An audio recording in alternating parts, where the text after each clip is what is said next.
guys! Welcome back to our YouTube channel. Please don't forget to like, share, and subscribe para lagi kayong updated sa mga video na i-upload ko sa aming YouTube channel.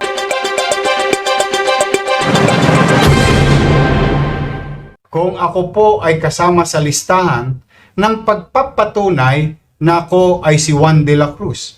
Simple lang po, pinasimple ni President Marcos yung delivery of such financial assistance as per Executive Secretary Ralph Recto and Secretary Rex Gatchalian.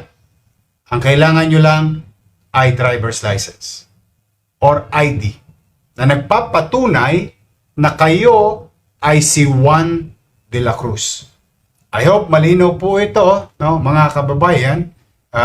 Wala pong ibang requirements. Wala po kayong kailangan patunayan na kayo'y nahihirapan, nagigipit. Hindi po. Alam na po ng pamahalang lungsod na nagigipit ang lahat. Kaya hindi na kailangan dumaan sa proseso katulad ng AX. Yung normal AX. Kasi sa normal AX, mahaba, maraming kwento na dapat pagsisiyasat.